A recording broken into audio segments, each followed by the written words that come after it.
കാസർഗോഡിന്റെ പരിസരത്തുള്ള പെങ്ങള് നിന്നെ പോലെ വികാരമുണ്ടായിരുന്നു, വിചാരമുണ്ടായിരുന്നു, മോഹങ്ങളുണ്ടായിരുന്നു.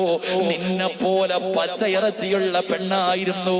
നീ വിചാരിക്കുന്നു നീയാണ് ഏറ്റവും വലിയ സൗന്ദര്യമുള്ളവളെന്ന്. എങ്കിൽ നഫീസാന അറിയുവോ? മിസറിലെ പെണ്ണുങ്ങളെ കണ്ടിട്ടുണ്ടോ? മിസറിലെ പെണ്ണുങ്ങളെ കണ്ടിട്ടുണ്ടോ? മഹ്ദി നഫീസത്തുൽ മിസ്രിയ, മിസറിന്റെ മാണിക്യവാ. പോയി നോക്കടി പൊന്നുമോളെ. ഇന്നും നഫീസത്തുൽ മിസ്രിയുടെ ഖബർ കാണാ ചെന്നാൽ വില കൂടിയ പൂക്കൾ കൊണ്ട് അലങ്കരിച്ചിരിക്കുകയാ. വില കൂടിയ പൂക്കൾ കൊണ്ട് നഫീസത്തുൽ മിസ്രിയുടെ ഖബറിന്റെ പരിസരം മുഴുവനും അവിടെ അലങ്കരിച്ചിരിക്കുകയാ. ആ നഫീസത്തുൽ മിസ്രി ഉണ്ടല്ലോ, അള്ളാന്റെ ഖുർആനിലെ ഈ സൂറത്ത് കേട്ടപ്പോഴാ, അള്ളാന്റെ ഖുർആനിലെ ഈ സൂറത്തുണ്ടല്ലോ, മുത്തുനബി കരയണമെന്ന് പറഞ്ഞ, മുത്തുനബി കരയുന്നവരെ പോലെ അഭിനയിക്കണമെന്ന് പറഞ്ഞ ഈ സൂറത്ത് ഓതിയിട്ട് അവിടെന്ന് അർത്ഥം പറഞ്ഞപ്പോ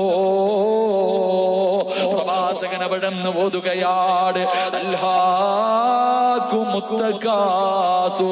ഹത്താ സുർതുമുൽ മഖാബിർ കല്ലാ സൗഫ തഅലമൂന സുമ്മ കല്ലാ സൗഫ തഅലമൂന. ഈ ആയത്തങ്ങ് ഓതി കഴിയുമ്പോ, ഈ സൂറത്ത് ഓതിയിട്ട് അർത്ഥം പറയുമ്പോ നഫീസ ബോധം കെട്ട് വീണുമ്മാ, നഫീസ ബോധം കെട്ട് വീഴുകയാണ്. പടച്ചവരെ വഴുത് കെടിഞ്ഞെല്ലാവരും പിരിഞ്ഞുപോയി. എന്തേ പറഞ്ഞത്? ഖബറിനെ കുറിച്ചാ, മരണത്തിന് ശേഷമുള്ള ജീവിതത്തെ കുറിച്ചാ, അല്ലാഹുവിന്റെ കോടതിയെ കുറിച്ചാ, ഖബറിന്റെ ഏകാന്തതയെ കുറിച്ചാ ഈ സൂറത്താണ് അർത്ഥം പറഞ്ഞു കൊടുത്തത്. നഫീസത്തുൽ മിസ്രിയ റളിയല്ലാഹു തആല അൻഹ അവിടുന്ന് തന്റെ വീട്ടിലേക്ക് ഓടുകയാണ്. പടച്ചവരെ തന്റെ കുടിലേക്ക് ഓടുകയാണ്. വീടിന്റെ അകത്തേക്ക് ഓടി ചെന്നിട്ട് അന്ന് വരെ നിസ്കരിച്ചു കൊണ്ടിരുന്ന സ്ഥലത്ത് നിന്ന് മുസല്ലയെടുത്ത് അങ്ങോട്ട് മാറ്റിക്കളഞ്ഞു, മുസല്ലയെടുത്ത് വലിച്ചെറിഞ്ഞു. അല്ലാ, വീടിന്റെ മൂലയിലേക്ക് കടന്നു ചെന്നിട്ട് മണ്ണ് കുഴിക്കുന്ന ഒരു ആയുധമെടുത്തു. എന്നിട്ട് നിസ്കരിച്ച സ്ഥലത്ത് ആരും കാണാതെ വീടിന്റെ അകത്ത് ഖബറ് കുഴിച്ചുമ്മാ. ഒരു പെണ്ണാരും കാണാതെ രാവിലെ മുതൽ വൈകുന്നേരം വരെ നോമ്പ് പിടിച്ചിട്ട് അതിരാത്രി ആരും കാണാതെ തന്റെ വീടിന്റെ അകത്ത് ഖബറ് കുഴിക്കുകയാ. ഈ നാട്ടിലെ ഏതെങ്കിലും പെണ്ണിന് ധൈര്യമുണ്ടോ പള്ളിപ്പറമ്പിൽ പോയിട്ട് കുഴിയെടുക്കണ്ട, നിന്റെ വീടിന്റെ അകത്തൊരു ഖബറ് കുഴിക്കാൻ? നീ സീരിയല് കണ്ടിട്ട് കരയുമ്പോ നഫീസത്തുൽ മിസ്രി റളിയല്ലാഹു തആല അൻഹ ഖബറ് കുഴിക്കുമ്പോ കരയുകയാണ്. കണ്ണിൽ നിന്ന് കണ്ണുനീരൊഴുകുകയാണ്. കണ്ണുനീരിങ്ങനെ മണ്ണിലേക്ക് വീഴുകയാണ്. എങ്ങനെ കരയാതിരിക്കും? എങ്ങനെ കരയാതിരിക്കും? ഖബറല്ലേ കുഴിക്കുന്നത്, ഖബറല്ലേ കുഴിക്കുന്നത്. ഖബറെന്നു കേട്ടാൽ തൽക്ഷണം ഞെട്ടേണ്ടതാ, കണ്ടാലുടൻ വാ വിട്ടു നീ കരയേണ്ടതാ. മേടയ്ക്കു പകരം മളമാ സുബ്ഹാനാ, റബ്ബിയതിൽ കിടക്കേണ്ടതാ നസുമാനാ. ഇതൊക്കെ ചിന്തിച്ചു നീ കരയുക സോദരാ, എങ്കിൽ സുറൂറായി നീ കിടക്കും മറുകരാ. ഖബറിനെ കുറിച്ച് പറയുന്നത് കേട്ടാലേ അല്ലാഹുവേ, ഖബറ് കണ്ടാ കരയട്, ഖബറ് കണ്ടാ കരയട്. അല്ലാഹുവേ, നഫീസത്തുൽ മിസ്രിയ കരഞ്ഞുകൊണ്ട് ഖബറ് കുടിക്കുകയാണ്. തന്റെ കണ്ണിൽ നിന്ന് വീഴുന്ന കണ്ണുനീര് കൊണ്ട് ഖബറിന്റെ അകത്ത് മണ്ണുപോലും നനയുകയാ.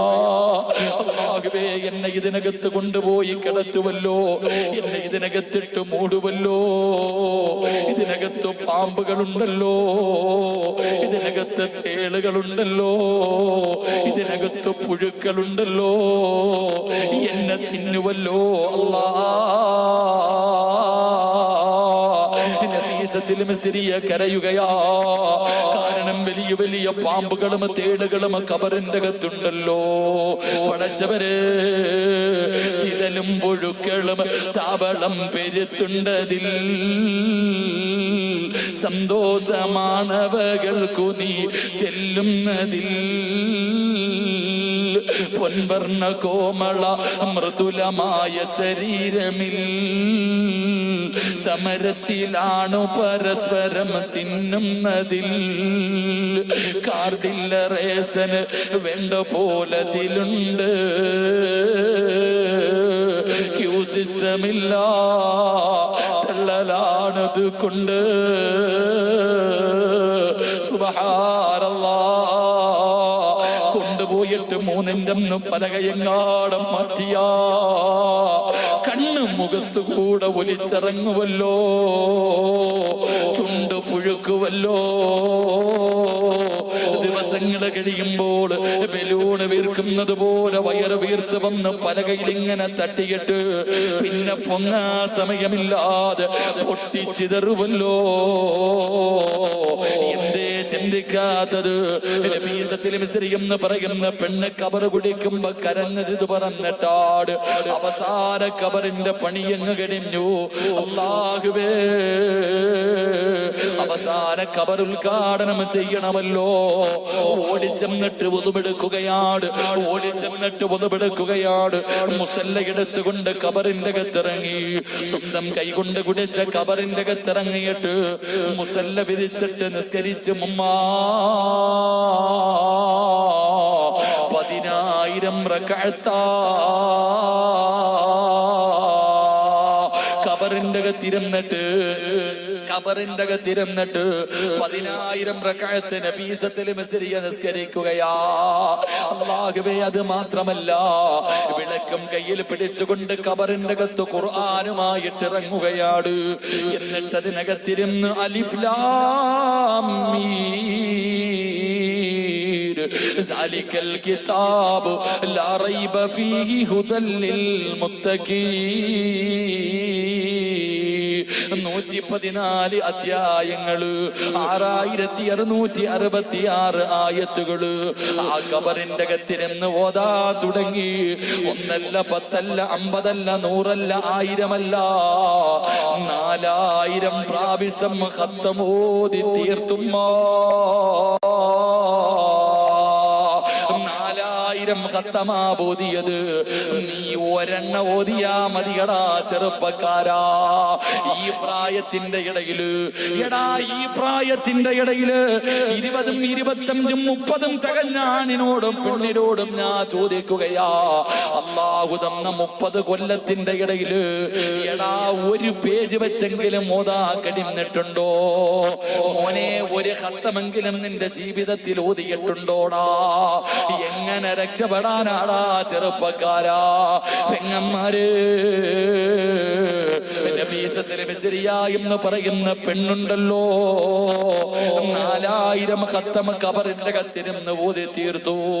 എല്ലാ ദിവസവും നോമ്പാട്, രാത്രി ഉറങ്ങാതെ നിസ്കാരവും ഖുർആനും സ്വലാത്തുകളുമാണ്. അവസാനം അവിടുന്ന് രോഗമായി അല്ലാഹുവേ വീടിന്റെ അകത്ത് കിടക്കുമ്പോ കുടുംബക്കാര് വന്നിട്ട് ചോദിക്കുന്നു, മോളെ നഫീസ, എന്ത് കോലമാണ് നഫീസ, നിന്റെ സൗന്ദര്യം മുഴുവനും പോയല്ലോ, തൊലി കറുത്തു പോയല്ലോ, കണ്ണ് കുടിഞ്ഞു പോയല്ലോ, എല്ലും തോലുമായല്ലോ. അല്ലാഹുവേ, എന്തിനാ നീ ഇങ്ങനെ ഉറക്കമൊഴിയുന്നത്? എന്തിനാ എല്ലാ ദിവസവും നോമ്പ് പിടിക്കുന്നത്? ഓരോ ദിവസം ഇടപെട്ട് നിനക്കൊന്ന് നോമ്പ് പിടിച്ചുകൂടെ? നിനക്കൊരല്പനേരം ഉറങ്ങിക്കൂടെ? നഫീസ കരയുകയാ, നഫീസത്തുൽ മിസ്രിയ കരയുകയാ. എന്നിട്ട് പറഞ്ഞതെന്തെന്നറിയുവോ? എന്നിട്ട് പറഞ്ഞതെന്തെന്നറിയോ? 30 കൊല്ലം ഞാൻ എന്തിനാണ് അല്ലാഹുവോട് ദുആ ചെയ്യുന്നതെന്നറിയുമോ? 30 വർഷമായിട്ട് ഞാൻ അല്ലാഹുവോട് ദുആ ചെയ്യുന്നത് രണ്ട് കാര്യമാണ്. ഒന്ന്, മരിക്കുമ്പോ നോമ്പുകാരിയാക്കി മരിപ്പിക്കണേ അല്ലാ. ഒരു പെണ്ണിന്റെ 30 കൊല്ലത്തെ അഭിലാഷം നോമ്പുകാരിയായി മരിക്കാരാ. 2, ഖുർആൻ ഓതിക്കൊണ്ട് മരിക്കണം.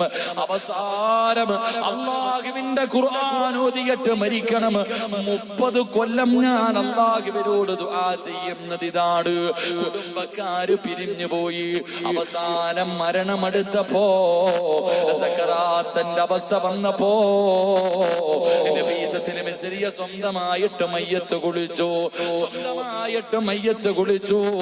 എന്നിട്ട് വാങ്ങി വെച്ചിരിക്കുന്ന കഫൻ തുണിയും എടുത്തുകൊണ്ട് താൻ സ്വന്തം കൈകൊണ്ട് കുടിച്ച കബറിന്റെ ചാരത്ത് വന്ന് നഫീസത്തുൽ മിസ്രിയ റളിയല്ലാഹു തആല അൻഹു അതാ മലക്കുൽ മൗത്തിനെ കാത്തു കിടക്കുമ്പോ വീടിന്റെ വെളിയിൽ വന്നിട്ട് വിളിക്കുന്നു, നഫീസ, അല്ലാഹു നിന്നോട് സലാം പറഞ്ഞിരിക്കുന്നു നഫീസ എന്ന് അസ്റായീൽ വന്ന് വീടിന്റെ വെളിയിൽ നിന്ന് പറയുകയാണ്. അവിടുന്ന് വീടിന്റെ അകത്തേക്ക് കടന്നു വന്നു. അല്ലാഹുവേ, 30 കൊല്ലം അല്ലാഹുവിനോട് ദുആ ചെയ്തത് മരിക്കുമ്പോ നോമ്പുകാരിയായിട്ട് മരിക്കണമെന്നാണ്. എന്റെ പെങ്ങളെ, മരിക്കുന്ന ദിവസം നോമ്പായിരുന്നടി മോളെ, മരിക്കുന്ന ദിവസം നോമ്പുകാരിയാണ്. അല്ലാഹുവേ, 30 കൊല്ലത്തെ ഒരു അഭിലാഷമാണ് നടന്നിരിക്കുന്നത്. കാലിന്റെ തള്ളവരിൽ നിന്ന് മലക്കുകൾ റൂഹ് പിടിക്കാൻ തുടങ്ങി. അല്ലാഹുവേ, 4000 പ്രാവശ്യം ഖബറിന്റെ അകത്തിരുന്ന് ഖത്തമോദിയതല്ലേ പരിശുദ്ധമായ ഖുർആൻ എടുത്തു പെങ്ങളെ. മരിക്കുന്ന സമയത്ത് ഓതിയ ആയത്തേതാ? പോലെ ദുനിയാവിൽ ജീവിച്ചിരുന്ന ഒരു പെണ്ണ് മരിക്കുമ്പോ 30 കൊല്ലം അല്ലാഹുവിനോട് ദുആ ചെയ്തിട്ട് മരിക്കുന്ന സമയത്ത് പരിശുദ്ധമായ ഖുർആൻ എടുത്തിട്ട് ഓതിയ ആയത്തേതാ? ലഹും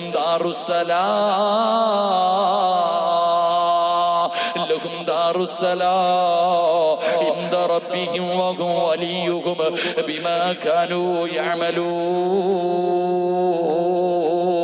അല്ലാഹുവിന്റെ വിശുദ്ധമായ ഖുർആനില് സ്വർഗ്ഗത്തിന്റെ ആയത്തൂതിയിട്ട് പച്ചപ്പറവയെ പോലെ പടച്ച റബ്ബിന്റെ സ്വർഗ്ഗത്തിലേക്ക് പറന്നു പോയെന്ന ചരിത്രം പറയുമ്പോ എന്റെ പ്രിയപ്പെട്ടവരോട് എനിക്ക് പറയാനുള്ളത്, സൂറത്തു തകാസുർ ഉണ്ടല്ലോ, അൽഹാകുമുത് തകാസുർ ഹത്താ സുർതുമുൽ മഖാബിർ കല്ലാ സൗഫ തഅലമൂന സുമ്മ കല്ലാ സൗഫ തഅലമൂൻ കല്ലാ ലൗ തഅലമൂന ഇൽബൽ യഖീൻ ലതറവുന്നൽ ജഹീം സുമ്മ ലതറവുന്നഹാ ഐനൽ യഖീൻ സുമ്മ ലതുസ്അലുന്ന യൗമഇദിൻ അനിൻ നഈം. ഈ സൂറത്ത് ഏതെങ്കിലും ഒരു മനുഷ്യരോതുമ്പോ, ഏതെങ്കിലും ഒരു പെണ്ണോതുമ്പോ അവളുടെ കണ്ണ് നിറഞ്ഞാൽ അവളുടെ പാപം അല്ലാഹു പൊറുക്കുകയാ.